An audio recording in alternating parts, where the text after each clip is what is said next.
We live in a fantasy world now. Reality has been destroyed. This is the time that you really need to pay attention. The probabilities are overwhelmingly on gold's side.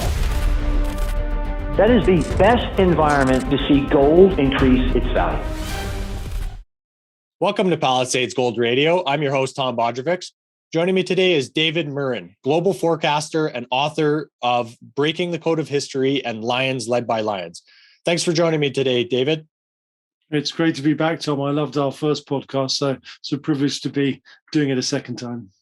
Me too. I was looking forward to this conversation literally for the last 3 months. I couldn't wait to get you back on and to, let's say, have part two of our conversation.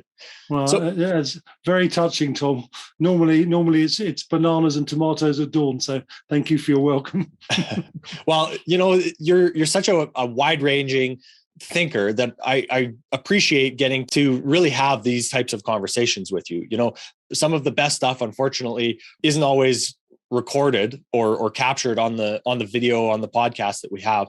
And so there's a lot of those thoughts that I want to be able to kind of dive into today with you. So, the last time we spoke, David, you had predicted the war in Ukraine, an event that did surprise many. So when we pair that with the US withdrawing from Afghanistan, does this mark the terminal and fifth stage of decline and the contraction of American hegemony and start to encourage acts of aggression by China, Iran, and North Korea that could manifest later this year? Absolutely. It's all coincident. That whole process, in effect, the crystallization of a failed pilot war in Afghanistan by a precipitous withdrawal en route by Biden signaled that the hegemony of its time, America, was now fair game for assault. Once that happened, we were just waiting for which shoe would drop, and the most likely shoe being Russia with the agenda that Putin had. So, and the mechanisms of wealth generated by the commodity cycle, which gave Putin his new weapon systems and confidence, all coincided to a very clear prediction of violent action. We're now sitting waiting for the other shoes to drop. And just because they haven't doesn't mean they won't. Mm-hmm. I think you need to think about China's basically not just going to go after Taiwan; it's going to simultaneously go after South Korea with its satellite state that is already armed for the task, and that includes the Japan as well. So you're looking at a regional war all at once next, not just a Taiwanese event. Mm-hmm. And what is very scary or concerning is that through the timidity of the timid response of the US, initially scared by the nuclear threats that were designed to push America out of the sphere of conventional battle, and the subsequent responses, which is essentially to bleed Putin to death. We think that's a logical response of below the threshold of any nuclear exchange within Ukraine, which is outside NATO. We think that we're going to bleed him dry, and we're going to feed weapons in it just enough of a pace just enough so that he can't get anywhere, and gradually he becomes weaker and we become stronger. I think that's the most erroneous construct you could create, because every war is like a petri dish. So if you think of the Spanish Civil War, that was where the Condor legions learned how to work on blitzkrieg. So wars let you try new mechanisms, fine-tune them, so then you roll them out in scale. And the Russians are adapting slowly, but they are adapting because they're at the bottom of the curve of capability, and they are moving up that curve. But the people that are really gaining are the Chinese, and they're watching, war fighting techniques in Ukraine, especially with the advent of drones and their capability, and understanding if they employ those en masse, we just happen to have the greatest drone production in the world, then they suddenly can create a breakthrough. So I think this bleed them slowly thing is really a very dangerous mindset. It's also dangerous because we are at war with Russia. How can we not be at war when we provide their weapons, we train their people, our special forces are in there, our intelligence gathering forces are active in passing information to Ukrainians? What part of that is not a war? Mm-hmm. And America is involved in Lend-Lease, and Germany viewed that as a war act when Lend-Lease supported Britain, and the U-boat started torpedoing the ships. So wake up, world. The West is at war. So why don't we reform our economies to be more resilient? Why don't we spend more on defense and start signaling to Xi that we're preparing to deter him effectively, rather than sitting here, with our fingers in our ears, saying this is something that we're not doing. Mm-hmm. So the level of collective delusion from our leaders is pretty scary. Well, when we think about the differences between the Western or American way of governing, really. And we compare that and contrast it to the Russian, system or the Chinese system, where, they really have the ability to think about and implement these long-term plans. And that system is really designed to be able to achieve those longer term goals rather than these short, kind of back and forth cyclical undoing of the last leader kind of thing that we have in the West. Is that, just from a strategic standpoint, far more advantageous So system? I think absolutely. I mean, one of the things, even America was a democracy on the way up. If you think about from World War I through to although you had Democrats and Republicans, they actually had fairly standard value sets, so weren't too extreme. Mm-hmm. And that was about the expansion of the American system, give or take a left turn or a right turn. The problem is that once you roll over the top and you're into decline, since we have been in 9/11, the polarization of the difference between wealth distribution and wealth creation increases, and the whole agenda becomes more extreme, especially with reference to defending the empire, defending the borders, and you get more and more extremity, and you tend to get the wealth distribution merchants who tend to be liberal, and I think liberals begat more aggression because they deny an aggressor's desire to attack them, and therefore they get attacked. So it's more a function of decline than democracy, funny enough. On the way up, democracy was, and in Britain and America, was really quite good for having relatively standard strategic constructs. But now it's very extreme in decline. For Putin, obviously, he's had a plan for a long time, and she's had a plan for a long time. The biggest advantage they have is that they can enact conflict without referring to the collective psychology of the people. So they can always surprise when they attack. Mm-hmm. The problem for democracies is we have to mobilize our population. So we have to suffer some kind of setback before the population says do something. And that means there are no elements of surprise in the Western system. And we are just going to be surprised by a hegemonic system that can choose its moment, that has an aggressive agenda. Mm-hmm. So what economic ramifications do you see coming as global trade really has become more bifurcated into a Chinese and non-Chinese sphere of influence? Is this a process that takes time to play out? Well, it is already. I would argue the Waterstone moment was March 2020, when the Chinese shifted from a manufacturing export-driven market, which is what they had got us to create by building their manufacturing base. They'd gone far enough with that process. Their covert challenge was now revealed, and they prepared themselves for an overt challenge. And obviously Trump's trade actions have shown the vulnerability of the export-driven cycle. So they shifted to that Nazi 4-year plan of internally fueled consumer society. And I think the withdrawal of manufacturing for export is part of that pattern, even though it's masked by supply chains and logistics. It's a fundamental trend of the Chinese system becoming independent of the Western system, and it leaves us without a manufacturing base and highly susceptible to lurches and leaps in inflation. And that is their design. And we can feel that on the push of that on our financial system. It's not just input inflation increases. It's also, where do you get it manufactured? How do you get it out there? Where is it? The thing we call supply chain constriction. It's much more fundamental. And at the end of it, I see total bifurcation. I mean, until the point where the Chinese have, if they seek to take over the Asian basin and they own the whole of Asia through conflict, then that's their microcosm. They secure their resource chain for oil into the Middle East. Then in the West, we're going to sit just waiting for the shoe to drop, because their manufacturing base will be without peer. They can build any kind of weapons in any numbers, and we will be on the back foot. So that war that potentially Xi seeks to initiate over Japan, South Korea, and Taiwan, if we lose that war, we just don't have a way back. We have to, be a forward-thinking, offensive, defensive mechanism, and we need China and Japan as our ally, because it's a major industrial power.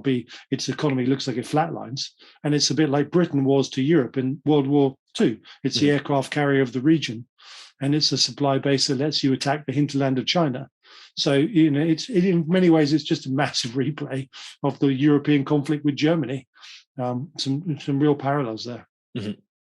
So one thing that's been on my mind as this theme of deglobalization starts to play out after the pandemic is wondering how China will really adapt to being much less of an export economy. In what ways are they going to change to continue this ascent in the world? Well, they've really shifted to an internally fueled consumer society, where that growing middle class has become the consumer of their manufacturing base. there's a gap, which, was an aggressive gap because Xi's time frame is to dominate the world by 2030 through his demographic problems and the rise of India behind them. And that gap is, I think, being filled increasingly by arms production. And as they really get going, that capacity will be used up, much as American capacity was used up, when it started providing weapons for Britain in the 40s, so in 1940. So I think you're going to see the arms race fill the gap as long as they can get the resources to do it. And of course, they've been stockpiling raw resources since 2020 on an epic scale. So one of the ideas that really struck me from our last conversation that wasn't recorded was the difference between lateral versus linear thinkers. So can you give us kind of a quick overview of the differences? Yeah, I think man's origins really go back to hunter-gathering, which is in effect a creative lateral process because it's highly adaptive. Every day you have to be adaptive. Every day is different, even though there are obviously better ways to hunt than others. It makes you adaptive. And then somewhere around 10,000 years ago, we became agrarian. And in the agrarian process, predictability and regularity became something that was common to people that practice farming. And there we ended up with a huge population surge. And so you ended up with this injection of a more linear thought process, which was land-based and agrarian, versus a hunter-gatherer maritime sort of process, which was lateral. And we've now got a composite human system of two very different ways of thinking and acting. So predominantly leadership in entropic and challenging situations suits lateral thinking. So most great war leaders and strategists, even great politicians, they're all lateral. But times of stability where incremental decisions are made can be occupied by a more linear thought process because it's about the continuation of the same. But that domain is quickly ended when something unexpected comes along and there is a failure to adapt or respond. And that can be a natural disaster, or it can be the challenge from another system. So we live in this sort of dynamic tension. And my work shows that basically expansion of empires are driven by lateral thought processes. As they become established monopolies, they throw their mavericks out. And then as you start to go in decline, the linear thinkers are holding on to the reins tightly, thinking they've got control in large institutions. And the truth is, it's out of control. They're non-adaptive, less productive, and the system is actually in a process of decline and collapse. Mm-hmm. And that sums up where the West is right now. Mm-hmm. So, and as I mentioned to you, it's the story of, Top Gun and Maverick is it the perfect story of an individual lateral creative man, like barely tolerated by the organization he lived in and protected by someone who was lateral but cloaked in a more linear set of clothes, who saw the future of that person being needed somewhere. Mm-hmm. And of course, the moment Iceman dies, then of course his linear boss fires him and says, I'll take over, and comes up with a cunning game plan to travel at half the speed. And as one of his pilots said, but that means we'll never make it. So he was presenting a failed plan without any creativity and just wanted power for the sake of power, because literally this dynamic between lateral and linear at times is completely intolerant on both sides. In war, lateral leaders will wipe the floor with linear leaders. But in peacetime, with large organizations, it's the lateral people that get spat out the side, and each side will do it mercilessly. And as we talked beforehand, what's really needed is greater understanding and how to integrate those two mechanisms at critical times, and when to pass the baton and when not. So why is the path forward really dependent on having lateral thinking leaders and a sober analysis of where the West is in its cycle here? Because the West is America is in terminal decline. By definition, that means its institutions and leadership, like Biden especially, are dominated by linear thinkers, and they're facing an expansive system in the form of China, which is actually fully lateralized. So if America is to match the adaptations of China in its challenge, it's got to increase its rate of lateralization to become equally as adaptive. That's critical, because it doesn't matter how good or big your system is, someone will find a crack to get in if they're creative. Mm-hmm. And at the moment, we've lost that. In Britain, we're in a slightly different part of the cycle. We restarted our cycle with the Thatcher era. We've been through our first stage of regionalization with a civil war. And our the trouble is that without a war, thank goodness, but without it, we haven't completely changed the linear system to a lateral system. We've got like a lateral version of leadership, which is Boris, with no linear discipline. On the other side, we've got like a linear government system, which doesn't work. Mm-hmm. So we're sort of half pregnant. And whoever gets in next has to complete that piece of social engineering to lateralize Britain to make it able to be competitive. Mm-hmm. So Britain is the only country between Europe and America that has any chance of lateralizing in time. The rest of the lateralization is going to be isolated. So it's going to be Biden's replacement, if we get that far. It's going to be heads of the military, desperately hoping the heads of the US Navy are more lateralized than ever because they're the front line of defense. So, certain key areas, I think we can safely say the world of finance is completely linearized, having received the printing of money for, the past 2 decades. The beta trend and riding that trend, is a given amongst that community, and they cannot see the adaptations needed to survive this high inflationary environment and the collapse of what I call the Doomsday Bubble. Mm-hmm. Yeah, and those are a couple of themes that I want to get to with you here. But as we think about cycles, we've spoken before on the show about the fourth turning and Kondratieff cycles, both of which I believe fall on these 53-year time cycle lines. So, how does this apply to the commodity markets? So, I'm going to talk about Kondratieff because that's more the cycle I'm into. Mm-hmm.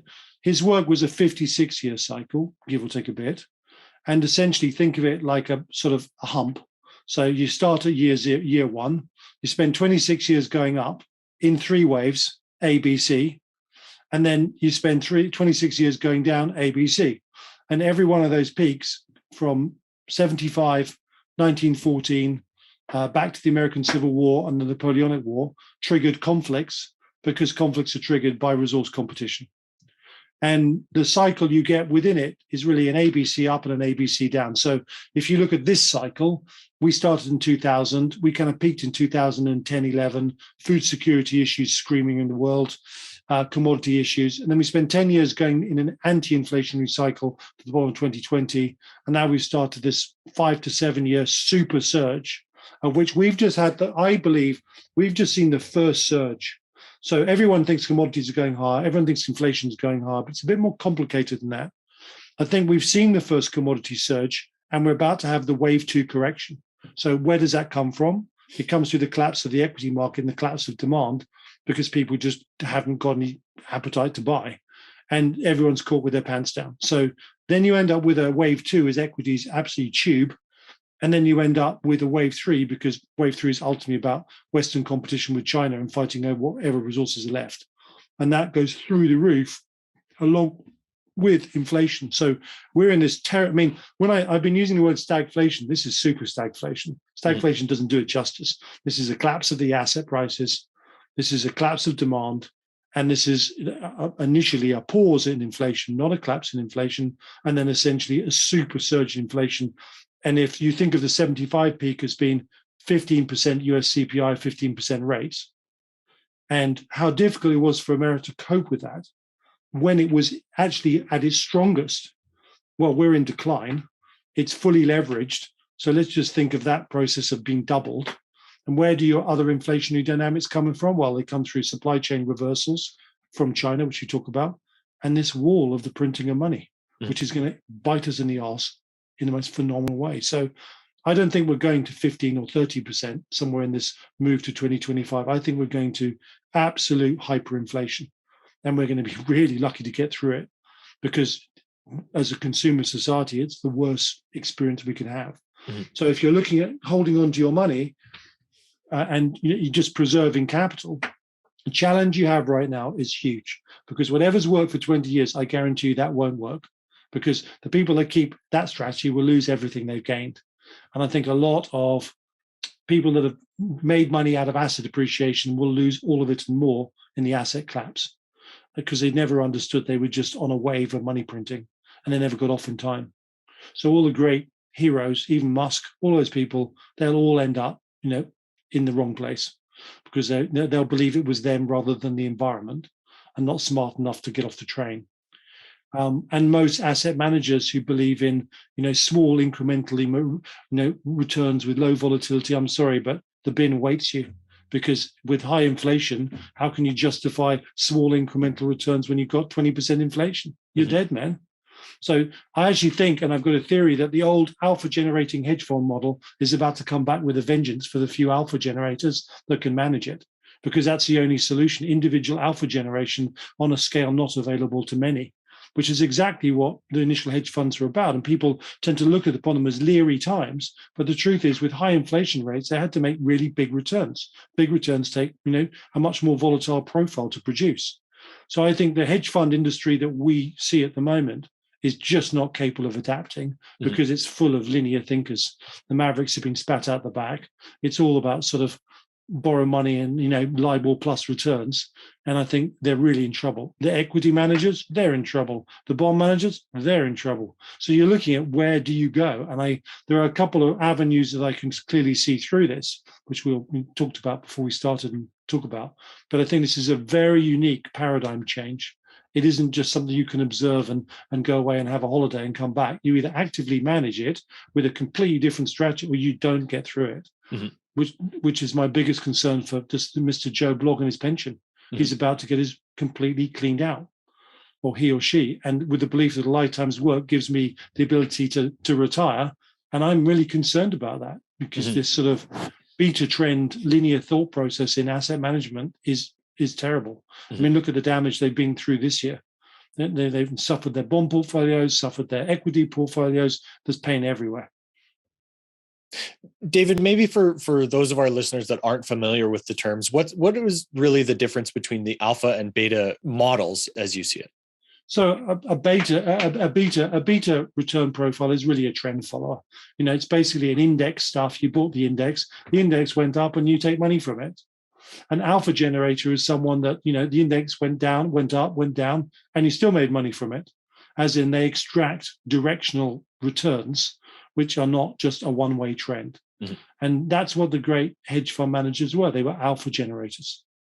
And the great opportunity in that process is in a financial system fully of linear thinkers, the pickings are really rich. And, as we talked about earlier, Global Forecaster, instead of setting up like a hedge fund where I'm for other people, the first step was I created a hedge fund on steroids, which is alpha generating inside the Global Forecaster model that people can access for the trades and ideas. And it has been generating alpha across 80 macro markets in ways I can't imagine. We were maximum short, for example, the NASDAQ and all the stock markets, 0.5% off the highs. Those were like 50 times risk returns at the moment and still moving. I mean, stuff you just dream about is available when everyone else is one way. So, and now I think the dollar's turned because basically the dollar's about to have massive outflows of capital. Why would you be in America when the bubble's collapsing? So there's a sequence of events which are really exciting. And one of them actually is what I call a safe haven washout. When we last spoke, I viewed gold and silver as being your safe haven, and I still do. But there's a caveat. Having bought at the bottom of the correction, we got out of it after it tried to break out the top of the correction and didn't do it. And it's now back in the correction for gold, silver, and platinum. And I think it's going to flush to the downside because that's where people who are smart have their safe haven. And in fact, they're going to get flushed out of their safe haven at lower prices before it becomes a safe haven. So there's a huge opportunity in the management of that alone, which is actually very similar to Bitcoin. I think Bitcoin has always been going to 23K. We got short at, I think it was 66 and against a 68 high. We've been running it since. Target was 23, maybe 15, maybe 12 in the extremists. And then the story changes because it becomes something of interest, having flushed all the weak holders out. So there's some great opportunities if you can understand how the cogs are all moving together. And some of that requires a very different mindset from conventional safe haven thought processes. So, when we think about in some ways, let's say the momentary collapse of these safe havens or however we need to phrase it, you're calling for lower gold prices. Is this really a function of, just people getting margin called, banks being long and needing to close those positions as really margin gets called all over the world? I mean, there's no doubt that big price flushes in equities have seen flushes in gold and silver because of the margin relationship. I think that it's an easy place to call your margins. And so I agree with that.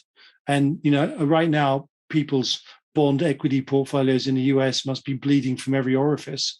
So I think that's exactly kind of what you see. The trick is there's this moment when it suddenly becomes valuable, where all those weak holders are flushed out. and basically it doesn't go down anymore. And that's the trick in finding it. And what is really, I think gold and silver and Bitcoin have been one of our greatest alpha generators. They're really pure sentiment-driven markets. And you can see the pattern clarity as a result is quite phenomenal. So, I mean, who would ever imagine that the dollar goes down and gold would go down together? That is a really, in prior risk-off situations, there's no precedent for it.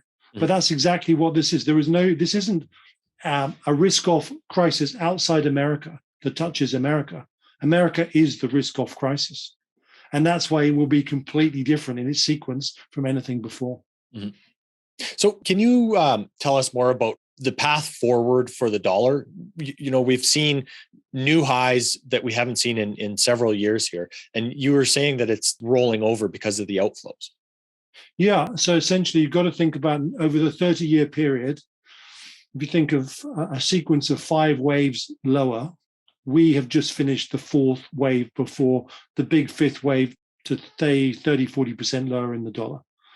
And in cases like the euro and, against the dollar index, that was like 3 attempts to get through the top side that was recent.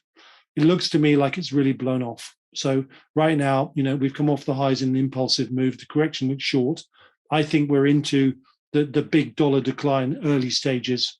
Just like the NASDAQ, we managed to get, all our clients short within 1% of the recent highs. So what I like, well, I don't really like the euro anyway, because it's terrible, but it will still relatively benefit. The dollar index is a form of euro, but I really like sterling.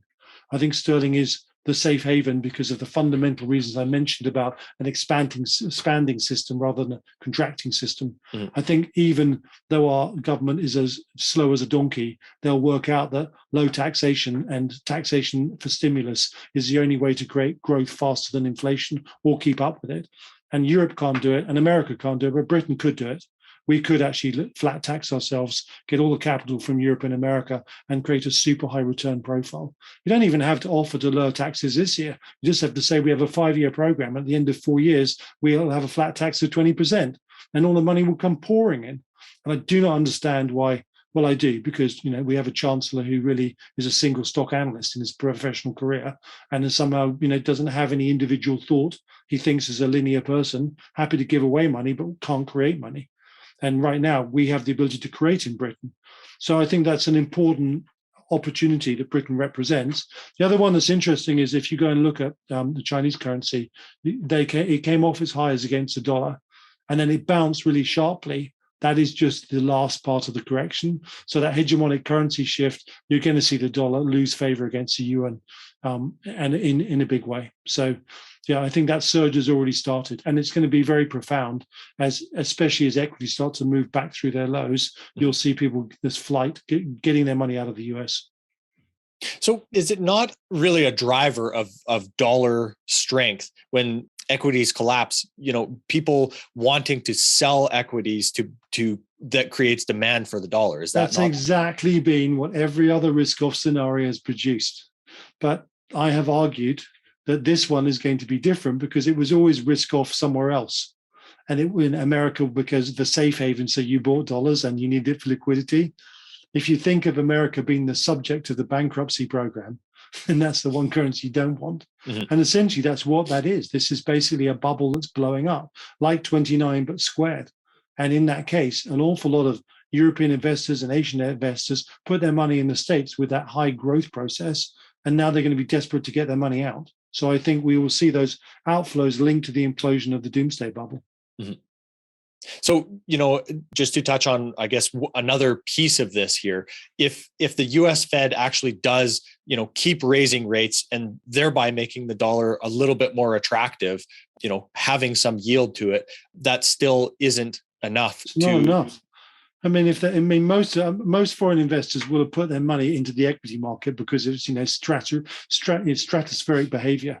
Well, right now they're desperate to get it out, and keeping it marginally in some US bonds for sort of less 8% of inflation and negative returns is hardly an attractive proposition. And then you end up with a self-feeding process of now you suddenly start losing on your currency, and all of a sudden the currency starts to unravel itself. Now you're caught, like any emerging market disaster. And I think that's ultimately where this is going. It's the unraveling of hegemonic power in America, mm-hmm. Financial power at least. So is the underinvestment in energy and commodity production because of really non-incentivizing prices one of the other big problems that we're facing as a population right now? Look, I think America, for example, has the cheapest energy access of anywhere in the West. What was interesting was basically had a threshold of $40 or $50 for its domestic production, and the whole Ponzi scheme process of leverage to do it meant that wells shut down, and people got really hurt from that. So I think the legacy of going back and doing that is slow to respond. Obviously, you'll see more of it. And I see America as well and truly above its break-even prices, which gives it a cushion. But it isn't just about energy. It's about every other commodity that you pay for. Mm-hmm. So I think, and obviously America becomes an exporter and then it domestically suffers. So there's all sorts of stuff there that doesn't stop this process from basically eating into a consumer society. As for Europe, and Britain, for example, we could do far more to domestically access oil and gas. And this whole green drive, which has been I think the green drive is appropriate in terms of the goal of reducing carbon emissions. I think we're missing the point that we need to get the stuff out. It's so bad. But I think creating a paradigm where you suddenly become vulnerable to Putin through where you get your gas from was a height of stupidity, something we warned about ages ago. So you had to do it in a sort of strategically aware process. And of course, the West has had no strategic thought process whatsoever. It just has failed to recognize the predators at the edge of the field waiting to pounce. And now it's pounced, or they've pounced. So you mentioned earlier the Doomsday Bubble. Maybe let's wrap that up with a proper bow and a proper explanation of how you see that. I know we've touched on a couple different parts of it, but just to make it explicit. It's not just a dramatic name, right? It has a rationale. Okay, so when America entered decline in 2001 and 2003 started to print more and more money strategically after the threat of 9/11, it started the final phase of empire, which is all about printing money to compensate for lack of production. And of course, that money found a home, and it found the money in a home in equities. Through 20 years of money printing, through a series of surges from the lows of 03, you're talking about this giant series of steps of bubble upon bubble after bubble. So the reason why the equity market actually goes up, even though the system is in decline, is because it prints money in leverage, which increases asset prices. And at that stage, it reaches a peak. We can't go any further. And when it collapses, there is no way out. You've created a massive debt mount. You've increased your inflation rates to unsustainable, and your assets collapse and take away all the leverage. So it is the collapse is the Doomsday Bubble, as in it's the collapse of the hegemonic US financial system or the Western financial system. It's not just 29, and 29 was terrible. It's like the end of an era. It corrects 100 years of American financial history and longer of Western history. So it is of a magnitude that's difficult to comprehend. And I think for those listening, you need to think about secular bear market over 3 years with 3 legs. First leg is sub the lows of 2020, some kind of correction, and then back to the lows of 08. Mm-hmm. That's how you got to think in 3 brutal, phases. And why does that happen? It's because inflation doesn't stop, just keeps going up. Leverage gets rolled out, conflicts increase. Some of them, could be very serious. And there is nothing good about that environment. And lack of productivity and adaptation by America, zero adaptation and productivity in Europe, and possibly, with the right capital and leadership, could happen in Britain. So, David, when you talk about the correction as the second leg or second wave there, do you think that that's linked to some type of Fed pivot after they see enough pain or enough things break within the markets? Look, there will be some point at which the system is oversold, and some point at which some intervention actually might make a difference. And that's basically when one phase of a selling cycle is complete. It's probably going to be, I think, below the 2020 lows, because it'll be the terrible thing when it breaks those lows and you're moving through it. And the reality of a fundamental shift to a secular bear market will be there. And then everyone will get the message, and that's what will go back in their face. So there's always this is the maximum pain machine just whirring itself up. But central banks are not separate from the marketplace. They are just very big market participants. That's important for people to realize. So you've mentioned a couple times here the enormous debt levels around the world. What can be done about this? Is there a debt jubilee or revaluation a possibility, or is the path to inflating the debt away the much more likely scenario? Okay. So right now, if say I've just landed in the White House and someone actually chooses to listen to me, what I need to prioritize, what are our challenges for survival?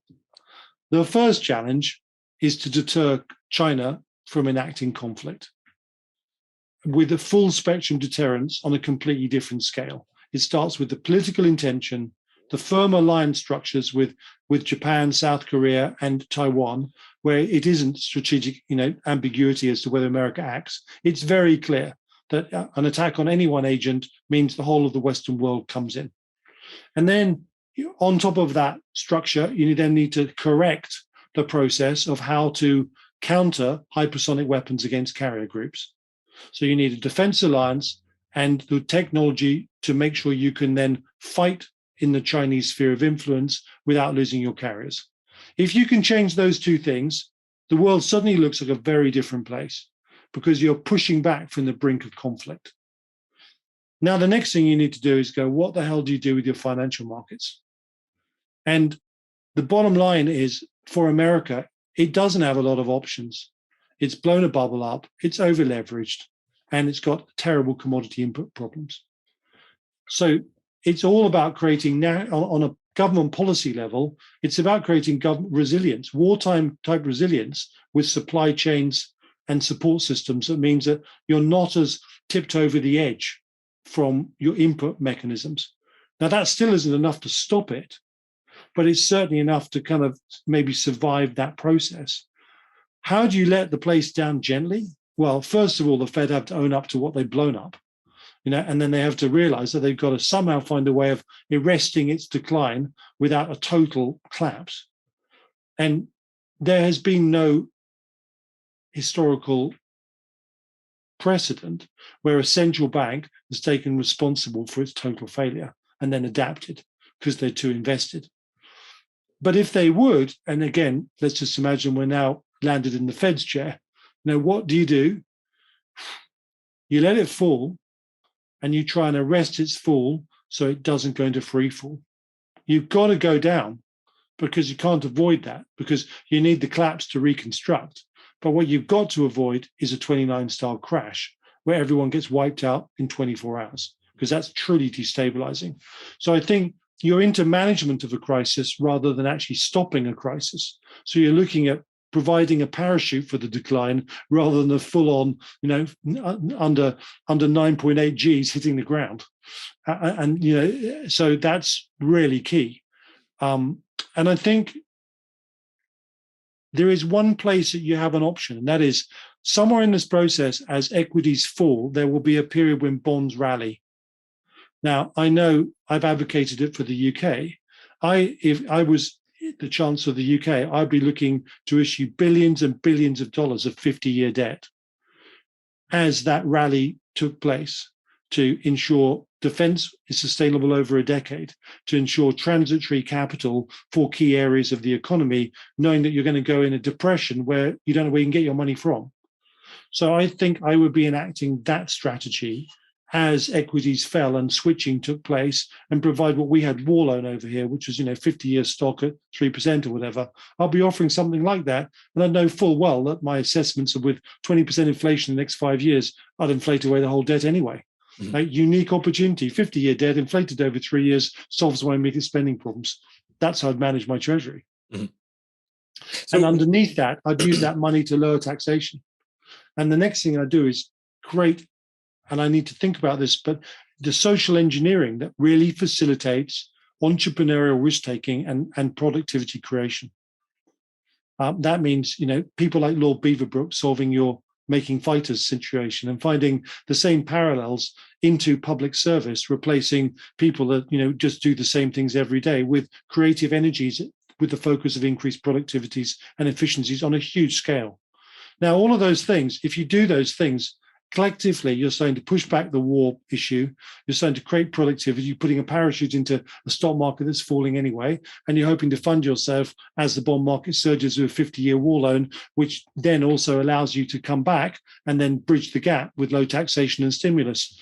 I think that's basically the whole key policy tenets you've got available. They're very bold, but there are no others. Mm-hmm. Yeah, and kind of to your point, it seems like the debt bubble and the commodity scarcity are really linked a lot more than, let's say, we would like to think or most people think about, because we really can't service one or be able to deal with one without the other, right? I mean, as long as you issue your debt, so it's fixed, it'll inflate away. But whatever floating part of your treasury portfolio you've got is going to come and bite you in the arse so badly. So, any treasurer of a nation that has opted for lots of floating rate at the moment, the gallows really awaits you of your career because you shouldn't have done it. Mm-hmm. And, conversely, fix it, watch high inflation rate eat away. It's perfect. I mean, it's your dream. So I think, yes, they're linked. And in the past, the peak of the commodity cycle has seen the biggest peak of interest rates. And they will do this time, give or take a bit. We interfered with them a lot through the exporting and manufacturing to China and the manipulation of issuance. So it won't just be a simple peak. My guess the peak may be well beyond the commodity price peak by 5 years or 6 years. So it goes on longer than you would think, rather than the 75 peak, which is coincident with the two. But it will correct itself over a longer period. But we've just got to get through this hideous series of entropic waves, as I call them, with adaptive strategies. So, if we think about the amount of problems and debt that the US has, obviously China is in some ways a similar place. There has been so many people point to let's say the commercial debt bubble or the housing bubble in China. So, is their ability to be able to service those bubbles combined with the access to commodities that they have, what will help propel them forward or get past those other problems that they do have? It's a lot of people talk about this parallel, and I would say it isn't a parallel, because using the 5 stages of empire model, there are 2 debt mounds systems produced. The first is in expansion. They borrow money against themselves to invest in their USP that gives them the ability to become a hegemony and a monopoly. Now, that's where China is. It's borrowed from itself, and it's invested in advanced production mechanisms and competitive mechanisms that give it a chance to become the global leader. America's did that once, and that was what it did up until the end of the Second World War. It became a monopoly and paid it all back. But America's debt mound is a function of lower productivity. And that lower productivity has meant increased leverage to compensate. And the result of that is it's a completely different debt mound. So you see a lot of people projecting Western, debt issues and dynamics on China, saying they're going to go first. And I was saying there's no way they're going first, because they never do. What they are going to do is be impelled to make their challenge, because they borrowed the money to make the hegemonic challenge. That's why it's there. So it's actually America that's more vulnerable than China. They're not the same thing, even though they look comparable. And I think China's far more stable than America in this situation. Mm-hmm. Yeah, I just wanted to get a sense of, where China's problems do lie, I guess. And exactly as you said, they're invested in actual productive capacity versus being on the downside, maintaining a non-productive system. Mm-hmm. So, considering all these factors that we talked about here today, David, and your broad view of cycle theory and geopolitics, what are some of the most important assets or steps that people should take in order to protect themselves in this time? Look, I'm always wary of over radio saying people should do this or that. Mm-hmm. But I'm saying generically, none of my clients, are long of equities. If they're long of bonds, it's against a short-term low, expecting a reflex switch. So none of my clients are in the equity business if they listen to my advice, and they are looking for a trade in bonds higher before the big sell and debt crisis. They're not long of gold or silver or Bitcoin. In fact, they're short of them. Short of Bitcoin from the highs, looking for 23 to 15K. And now gold and silver short for the trade for the flush out, looking to buy lower. So it's a delicate walking through the minefield experience right now. Mm-hmm. I think there will be a time when there was a very precise buy when the washout of safe havens is completed, which will give the most incredible returns. But believe me, at that stage in the public domain, owning gold and silver and Bitcoin will be absolutely the last thing most people want to do. And that's when they suddenly become attractive if their price patterns confirm the lows in place. Mm-hmm. And really that points towards the difference between sentiment and fundamentals in the markets, and that dichotomy or that fight that we have to make and learn from and combat our investor psychology, right? So there's in the front of this, I'm creating a book about trading psychology and mechanisms. And it starts with a very simple premise: price is everything, right? There are no such thing as fundamentals. They're the stories people tell to justify price. And when you have a long-term rally, like in equities, people can tell whatever story they want. The fairy godmother came in and had the milk first, whatever it is, they'll tell stories, but the trend actually goes up and they think their story is real because it goes up. The truth is, when it starts to go down, none of the stories have any validity because they never had any in the first place. So I'm very wary of what is fundamental. There is a fundamental property of markets. They are a collective organism that is unconscious, that transacts prices with a net outcome. And prices are determined of collective psychology and how it interprets pieces of information that it thinks are real. So, for example, if you look at gap accounting and all of those gap accounted companies that went through the roof in the tech thing, well, there's forensic accounting right now that says they weren't even close to reality. So basically, people were buying things that weren't linked to reality, but it still went up. So the bottom line is it's a collective delusion to buy and sell. There are no things as fundamentals. There are fundamentals in the universe, like the forces of gravity or the forces of electro attraction, but economics doesn't have fundamentals. It's full of perceptions. I think it's really important. And I often ponder, how the world perceives market behavior. And, I'm a physicist by training. So I look at all these people who are economics graduates or, history graduates who then go into the markets telling me that it's all about economics and it's all about, it's no different from a witch on a broomstick when you look at the reality of economics. The hard fact is we trade price. If you model price correctly, then you have understanding and predictability. And why does that work? It's because we're a collective organism. Mm-hmm. And I'm amazed how few people truly comprehend that price is everything. I know I spoke to Rick Rule recently, and he gave me the example of the wife of the couple, let's say, buying more, I think it was tuna fish when it goes on sale, and the husband thinking the exact opposite way when gold goes on sale or whatever asset that he's looking at. And really, I think that's a great way to analogize the way that we have to think about some of these things. And as you say, being able to model price and cycles properly and, hopefully unemotionally and, from a sober point of view so that we can actually understand where markets are headed, I think is going to be invaluable in this time. What we're studying is human collective behavioral patterns. Mm-hmm. That's what markets are. They're human collective behavioral patterns in quantifiable form that allow you to study their behaviors. And I've for 40 years, I've been doing it.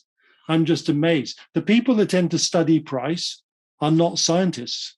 So what's interesting is, they're not perhaps as logical as they could be. The people that don't believe in price are certainly not scientists. It's the weirdest conundrum. It's no different from thinking the vapors, gave you sickness, but it was malaria. We live in the dark ages in understanding what we're really investing in. Mm. And I think that after this process of total collapse, the world of capitalism and markets as we understand it will be completely different. We're at the end of this process of free capital, manipulated capital, whatever we call it. Because when everyone loses from it, their enfranchisement in the system is going to be very limited. It's funny that you mentioned the malaria example, because I actually saw that yesterday where it was like 99 out of 100 scientists or some crazy stat all believed one thing. And there were 2 that believed the exact opposite, that it was mosquitoes that actually caused malaria. Yeah. Turns out they were right. I think the ability to change our thinking and hopefully identify symptoms like that and to make those correct assessments would be, again, invaluable in this time. You see what's interesting, and you take Helicobacter, for example, as the source of ulcers, and an Australian group found this out. And everyone said, you must be kidding, ulcers about stress. No, it's a particular bacteria in your gut and it causes ulcers. That was the beginning of the relationship between gut flora and disease. And there are like 40 gut bacteria and 40 viruses that are linked to cancers now. Like that's, real science in evidence, cross-relation. Now, that's okay because you've got scientific groups that are enfranchised with their ideas or not, resistant as a collective versus new ideas. It's even harder in markets because the very people that are making these observations are also part of the collective and blind to it. And the collective is so powerful because of that greed-fear dynamic, they are completely blind to what happens. What I always think is interesting is no one remembers when they do something under the influence of a collective behavioral pattern because there's no part in our brain that stores the emotional pattern. So we just carry on under the control of this collective dynamic, completely blind to the fact that our actions and feelings weren't our own. And there's no way of storing it apart from you wake up and go, how did I end up in that part of the house? And I find that absolutely fascinating. Yeah, it kind of reminds me of a book that I've read. I think it's called The Art of Thinking Clearly, and how we should actually analyze our successes just as thoroughly as we analyze any type of failure, because there are times where people just get lucky. And, understanding the difference between getting lucky and being right about your assessment. I couldn't agree absolutely more. I mean, just think how many people got lucky and then truly got wiped out.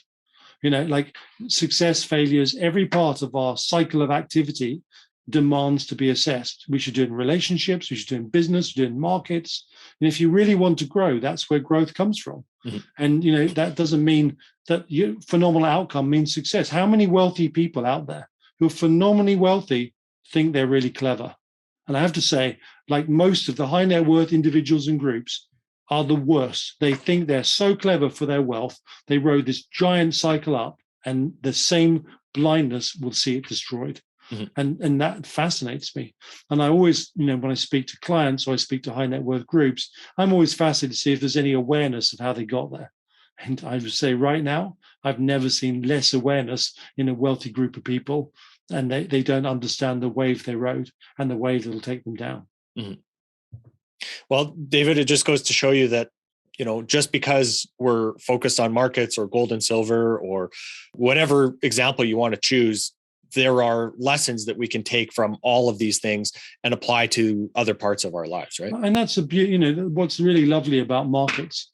And you can do it in any part of your life. If you're into that cycle of performance, understanding, that's how you grow. And that's the growthful kind of search, which makes life really fascinating. And then if you find something, to share it, not to say I did it, but then to watch the response. And that's why I like to share what I do, because hopefully it'll bring greater awareness to the decisions we take in the future. And I have to say, every lesson I've ever learned has always cost me something, emotionally, money, an arm or a leg, or some form of, disturbing activity. So giving it value after paying the price is part of it, that you benefit, and also sharing it so other people can get ahead of you first. I think that's a very important human quality that got us to where we are. And in a system that serves itself more than the system it's part of, I think we need to really remember that. Well, David, I think that's a pretty good place to kind of wrap up today's conversation. Is there any other points you'd like to touch on or share with us? Well, before we do? Tom, we could talk forever, right? I think for you guys with gold and silver, if you're interested more in my assessment of how to manage the sort of safe haven washout and where to go, that's what the site's all about. And you can access it, look up, and there's a whole load of subscription-based levels that let you do that. And I think singly, that sector is the place of redemption, because I do think gold will break through the highs, 3,000, 4,000. There won't be enough to go around. The trick is you've got to be in the trade, survive the dip, and then put your leverage and put yourself into it. It's the right place. But right now, for people owning it, just be prepared for some pain before it comes right. And of course, your website, David Murrin, MURRIN.co.uk, and Twitter, Global Forecaster, FORCASTR. Of course, we'll have all of those links in the show notes. David, thanks so much for your time today. Always appreciate it. It's a pleasure, Tom. Look forward to number 3. Absolutely. This podcast is for general informational purposes only. Nothing on this podcast should be taken as investment advice. Guests on this show are not compensated for their appearance. Listeners are urged to educate themselves and make their own decisions. Do not base any investment decisions on the information contained. To view our full disclaimer, please visit our website.